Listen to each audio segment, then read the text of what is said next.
3 आई Atlas Interstellar space से आया हमारा ऐसा मेहमान है जिसने हमें ढके छुपे अल्फाजों में बहुत सारे पैगामात दिए हैं। उल्टी दिशा में अपनी दुम बनाने से लेकर इसकी कुछ ऐसी हरकतें जो आम तौर पर कॉमेट्स में नजर नहीं आती। क्या ये कोई कॉमेट ही है या फिर किसी दूसरी दुनिया से भेजा गया एक टाइम कैप्सूल? इसकी सोलर सिस्टम में एंट्री भी एक बहुत बड़ा इत्तेफाक है, लेकिन आखिर क्यों? और दिसंबर 2025 में 3 आई एटलस के साथ ऐसा क्या होने जा रहा है जिसका पूरी साइंटिफिक कम्युनिटी को बेसब्री से इंतजार है। ज़ेन टीवी की वीडियोस में एक बार फिर से खुशामदीद। नाजरीन, 3 आई एटलस की ये कहानी जुलाई 2025 की एक ठंडी रात से शुरू होती है, जब हवाई, चिली और साउथ अफ्रीका में मौजूद टेलीस्कोप्स का एक बहुत बड़ा नेटवर्क अपने रोजमर्रा के काम में मसरूफ था। इस नेटवर्क को asteroid terrestrial impact last alert system या फिर शॉर्ट में एटलस भी कहा जाता है। इन टेलीस्कोप्स का सिर्फ एक मकसद था, आसमान को स्कैन करना और अर्थ की तरफ बढ़ने वाले खतरनाक एस्ट्रॉइड्स की पहचान करना। इस रात एटलस ने स्पेस में एक नया हल्का सा घूमता हुआ मूविंग डॉट कैप्चर किया। पहले तो ये सिर्फ एक नया मामूली एस्ट्रॉइड लग रहा था, लेकिन जल्द ही एक्सपर्ट्स की कैलकुलेशन ने सबको हैरान कर दिया और इसकी सबसे बड़ी वजह थी इसकी स्पीड। जी हाँ, आमतौर पर हमारे सोलर सिस्टम में जो भी ऑब्जेक्ट्स हैं, चाहे वो प्लैनेट्स हों या फिर कोई एस्ट्रॉइड्स, वो सूरज के गिर्द ऑर्बिट करते हैं। जो चीज सूरज के जितना करीब ऑर्बिट करेगी उसकी स्पीड भी उतनी ही तेज होगी। जैसे मार्स तकरीबन 24 किलोमीटर पर सेकंड की स्पीड से ऑर्बिट करता है, यानी 86,400 किलोमीटर पर आवर। इसी तरह अर्थ की स्पीड 29.8 किलोमीटर पर सेकंड है, वीनस की 35 और सूरज के सबसे करीब होने की वजह से मरक्यूरी की स्पीड 47.9 किलोमीटर पर सेकंड है। लेकिन जो चीज एटलस ने रिकॉर्ड की थी वो हैरत अंगेज तौर पर 58 किलोमीटर पर सेकंड से आगे बढ़ रही थी। अब मसला ये था कि इसकी स्पीड इसकी लोकेशन से मैच नहीं कर रही थी। ये उस वक्त हमारे सबसे आउटर प्लैनेट जुपिटर के करीब था, लेकिन इसकी स्पीड मरकरी से भी काफी ज्यादा थी। ये रफ्तार इस बात का सबूत थी कि ये पत्थर हमारे सोलर सिस्टम का हिस्सा नहीं है, बल्कि किसी दूसरे स्टार सिस्टम से आया है जिसे हम इंटरस्टेलर स्पेस भी कहते हैं। यही वो पॉइंट था जब नासा ने इसे इंटरस्टेलर ऑब्जेक्ट का खास दर्जा देकर 3 आई एटलस का नाम दे दिया, क्योंकि इसकी शनाख्त एटलस टेलीस्कोप्स के नेटवर्क से की गई थी। जब इसकी शनाख्त हो गई तो साइंटिस्ट ने इसके पुराने निशानात ढूंढना शुरू किए। तब उनको पता चला कि ये ऑब्जेक्ट 2 महीने पहले मई 2025 में भी नजर आ चुका था, मगर एक दूसरे टेलीस्कोप पर जिसे टेस कहा जाता है। पर उस वक्त टेस उसे आइडेंटिफाई करने में नाकाम रहा। खैर, जब 3 आई एटलस की रफ्तार ने साबित कर दिया कि ये हमारे सोलर सिस्टम का नहीं, तो फौरन इसे एक खास आइडेंटिटी दी गई। इसके नाम में आई शामिल किया गया जो इंटरस्टेलर को जाहिर करता है। और क्योंकि ये इंसानी तारीख में हमारे सोलर सिस्टम के अंदर डिस्कवर होने वाला तीसरा इंटरस्टेलर ऑब्जेक्ट है, इसीलिए इसके आगे 3 लगा दिया गया और यूं इसका नाम पड़ गया 3 आई एटलस। मगर आपको ये जानकर हैरत होगी कि 3 आई एटलस सिर्फ एक नंबर नहीं, बल्कि ये हमारे सोलर सिस्टम से गुजरने वाले दूसरे 2 इंटरस्टेलर मेहमानों से बिल्कुल अलग भी है। इनके नाम थे ओमुआमुआ और बोरिसोव। पहला 2017 में डिस्कवर हुआ था, जबकि दूसरा 2019 में। ये दोनों भी इंटरस्टेलर स्पेस से आए थे, लेकिन 3 आई एटलस इन दोनों से मुख्तलिफ है। पहला फर्क है साइज का। ओमुआमुआ 400 मीटर्स लंबा था, बोरिसोव का कोर 1000 मीटर्स गहरा, जबकि 3 आई एटलस इन दोनों से काफी बड़ा 5.6 किलोमीटर्स तक चौड़ा है। दूसरा बड़ा फर्क था इनकी रफ्तार का। एटलस उन दोनों से तकरीबन डबल स्पीड से आगे बढ़ रहा था। साइज और स्पीड से हटकर देखा जाए तो 3 आई एटलस का एंट्री पॉइंट भी काफी अजीब था। हमारे सोलर सिस्टम में सब कुछ प्लैनेट्स, एस्ट्रॉइड्स एक पतली सी डिस्क की तरह सूरज के गिर्द चक्कर लगाते हैं। पहले 2 इंटरस्टेलर ऑब्जेक्ट्स हमारे सोलर सिस्टम में डिस्क के ऊपर से एंटर हुए थे, मगर 3 आई एटलस ने एक अजीब खेल खेला। ये हमारे सोलर सिस्टम की डिस्क के साथ बिल्कुल साइड एंगल से दाखिल हुआ। एक्सपर्ट्स का मानना है कि इस तरह बिल्कुल सीधी लाइन में आना बिल्कुल वैसा ही है जैसे तीर का सही निशाने पर लगना। इसी वजह से 3I एटलस की एंट्री को भी एक बहुत बड़ा कॉस्मिक कोइंसिडेंस कहा जा रहा है, यानी कायनात का बहुत बड़ा इत्तेफाक। पर आखिर 3I एटलस हमारे सोलर सिस्टम में आया कहां से है? 3I एटलस का असल ठिकाना तलाश करना एक तरह से वक्त में सफर करने जैसा था। जब साइंटिस्ट ने इसकी बेहद तेज रफ्तार और इसके सीधे रास्ते की जांच पड़ताल की तो वो इस नतीजे पर पहुंचे कि ये किसी ऐसे अनआइडेंटिफाइड स्टार सिस्टम से आया है जो इस वक्त हमारी मिल्की वे के कोर में मौजूद है। आपको यहाँ बताते चलें कि हमारे सोलर सिस्टम की तरह हमारी मिल्की वे गैलेक्सी भी एक पतली डिस्क शेप में है। यहाँ नए सितारे बनते हैं और ये बहुत भीड़ वाला इलाका है।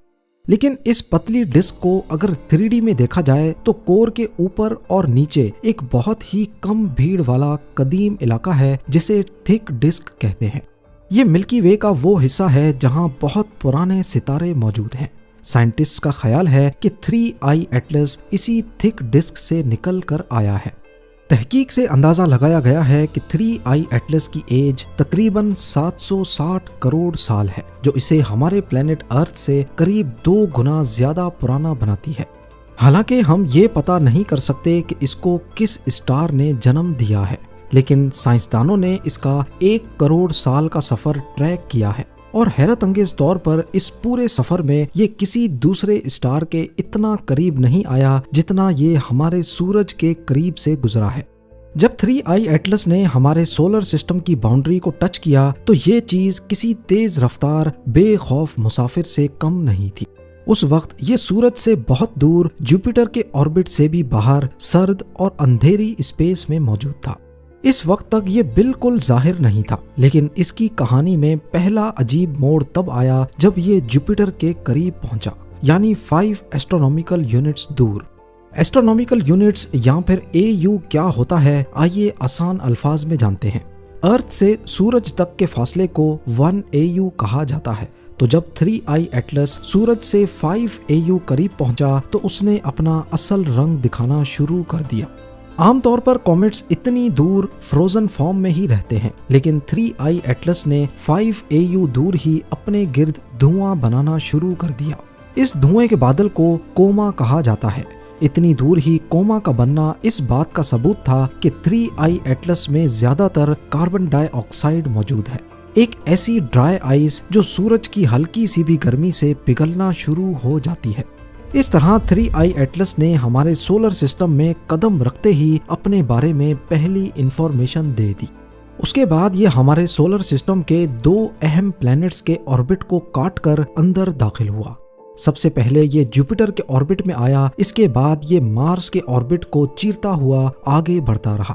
3 अक्टूबर 2025 को 3I एटलस का सबसे दिलचस्प मंजर सामने आया। इसने मार्स के पास से गुजरते हुए किसी भी प्लेनेट से सबसे करीबी मुलाकात की। इस वक्त मार्स पर मौजूद नासा के रोवर्स और प्रोब्स ने आसमान में इस कदीम मेहमान की झलक भी कैप्चर की। मार्स के आसमान में ये कैप्सूल नुमा कॉमेट असल में 3I एटलस ही है। बेशक रोवर्स पर लगे कैमराज इस मकसद के लिए डिजाइंड नहीं थे, लेकिन फिर भी ये यादगार फोटो तारीख में हमेशा याद रखी जाएगी। अक्टूबर 29, 2025 को ये सूरज के सबसे करीबी पॉइंट से गुजरा जो 1.4 एस्ट्रोनॉमिकल यूनिट्स दूर है। ये वो वक्त था जिसका साइंटिस्ट को बहुत इंतजार था, क्योंकि इस वक्त 3I एटलस पर सबसे ज्यादा गर्मी पड़ेगी और इसके बारे में जानने का इससे अच्छा मौका और कोई नहीं होगा। लेकिन बदकिस्मती से 29 अक्टूबर को ये सूरज के करीब से गुजरा तो सही, पर अर्थ से ये मंजर दिख नहीं पाया, क्योंकि हम सूरज की इस साइड पे हैं तो 3I एटलस सूरज के पीछे से गुजर गया। सूरज के फ्लेयर की वजह से हमारे टेलीस्कोप्स इसकी पीक एक्टिविटी को देख नहीं पाए। 3I एटलस का व्यू तो सूरज की वजह से ब्लॉक हो गया, लेकिन उससे पहले इसने एक ऐसी हरकत की जो अभी तक समझ से बाहर है।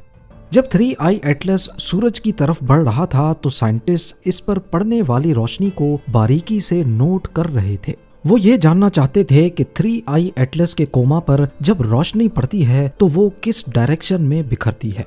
नॉर्मली कॉमेट्स और एस्ट्रॉइड से जब सूरज की रोशनी टकराती है तो वो ऊपर या नीचे की तरफ बिखरती है, जिसे पॉजिटिव पोलराइजेशन कहा जाता है। यहाँ तक के पहले 2 इंटरस्टेलर ऑब्जेक्ट्स की पोलराइजेशन भी पॉजिटिव ही थी, लेकिन 3I एटलस ने यहाँ पर भी सबको हैरान कर दिया। साइंटिस्ट ने देखा कि जब इसके कोमा पर सूरज की रोशनी पड़ रही थी तो वो ऊपर या नीचे जाने के बजाय वापस सूरज की तरफ जा रही थी, यानी इसकी पोलराइजेशन नेगेटिव थी। हैरत की बात यह थी कि 3I एटलस की पोलराइजेशन सिर्फ नेगेटिव ही नहीं बल्कि इतनी ज्यादा नेगेटिव थी कि ये किसी भी ऑब्जेक्ट में अब तक डिस्कवर की गई सबसे एक्सट्रीम नेगेटिव पोलराइजेशन थी। पर इसमें सिर्फ नेगेटिव पोलराइजेशन ही इसको सबसे अलग नहीं बनाती। जैसा कि आपने पहले जाना कि 3I एटलस ने जुपिटर जितनी दूरी पर ही अपने गिर्द गैस का बादल बना दिया था, यानी इसे बहुत दूर ही गर्मी लगना शुरू हो गई। एक तरफ इस कोमा से हमें ये मालूम पड़ा कि इस कॉमेट में ज्यादातर ड्राई आइस मौजूद है। वहीं साइंटिस्ट ने नोटिस किया कि इस गैस के बादल में निकल के पार्टिकल्स भी मौजूद हैं। ये एक आम बात होती है, लेकिन दूसरे कॉमेट्स और एस्ट्रॉइड्स में निकल के साथ साथ हमेशा आयरन पार्टिकल्स भी जरूर नजर आते हैं, क्योंकि ये डेड स्टार से बनते हैं और इन मरते हुए सितारों के कोर में निकल और आयरन हमेशा साथ ही होते हैं। पर 3I एटलस में पहले आयरन के निशानात मौजूद ही नहीं थे। आयरन की कमी वाकई एक मिस्ट्री थी और यहाँ पर भी 3I एटलस ने सबको हैरान किया। बाद में जब ये सूरज के और ज्यादा करीब आया तो अचानक इसके कोमा में आयरन भी दिखना शुरू हो गया। इस अजीब कॉमेट का ये बिहेवियर साबित करता है कि ये किसी अजनबी निजाम से आया है और इसका स्ट्रक्चर हमारे सोलर सिस्टम के रूल से काफी अलग है। अगर आपको लग रहा है कि 3I एटलस में सिर्फ यही अनोखी चीजें थीं, तो ऐसा नहीं है। एक और मकाम पर भी इसने नासा के साइंटिस्ट को हैरान किया है। नॉर्मली जब कोई कॉमेट हमारे सोलर सिस्टम में एंटर होता है तो उसकी दुम पीछे की तरफ होती है, यानी सूरज से दूर। पर हैरानकुन तौर पर जब 3I एटलस हमारे सोलर सिस्टम में एंटर हुआ तो इसकी दुम सूरज की तरफ बन रही थी, यानी जिस डायरेक्शन में वो आगे बढ़ रहा था। इमेजिन करें आप तेज हवा में खड़े हैं और आपके बाल हवा की वजह से पीछे हो गए हैं, जो कि एक नॉर्मल बात है। पर अगर अचानक आपके बाल हवा के अगेंस्ट आगे की तरफ हो जाएं तो आपको कैसा लगेगा? ठीक वैसे ही साइंटिस्ट 3I एटलस की उल्टी दुम को देखकर चौंक उठे, जिसने साबित किया कि ये कोई आम पत्थर नहीं है। बेशक बाद में जब ये सूरज के ज्यादा करीब आया तो इसकी दुम नॉर्मल पीछे की तरफ हो गई। इस अजीब फिनोमेनॉन पर भी अभी तक रिसर्च चल रही है। अब अपडेट ये है कि सूरज के पीछे से निकलने के बाद 3I एटलस तेजी से हमारे सोलर सिस्टम से बाहर निकल रहा है, मगर इसकी रुखसती से पहले 2 अहम इवेंट्स होने बाकी हैं, जिनको साइंटिस्ट देखने के लिए बेसब्री से इंतजार कर रहे हैं। एक्सपेक्टेड है कि दिसंबर में वो सूरज के पीछे से निकलकर अर्थ के करीबी पॉइंट से गुजरेगा। इस दौरान ये देखा जाएगा कि सूरज की गर्मी ने इसकी कंपोजिशन और शेप में क्या कुछ बदला है। क्या वो भी नॉर्मल होगा या यहाँ पर भी 3I एटलस कुछ अलग करके सबको हैरान करेगा? और दूसरा 16 मार्च 2026 को 3I एटलस दोबारा से जुपिटर के पास से गुजरेगा। ये आखिरी मौका होगा जब हम इसको इतने करीब से देखेंगे। इस पॉइंट पर जुपिटर के गिर्द घूमने वाला नासा का प्रोब जूनो कोशिश करेगा कि इसकी आखिरी तस्वीर कैप्चर की जाए, क्योंकि इसके बाद 3I एटलस हमेशा हमेशा के लिए हमारा सोलर सिस्टम छोड़कर चला जाएगा। उम्मीद है जेम टीवी की ये वीडियो भी आप लोग भरपूर लाइक और शेयर करेंगे। आप लोगों के प्यार भरे कमेंट्स का बेहद शुक्रिया। मिलते हैं अगली शानदार वीडियो में।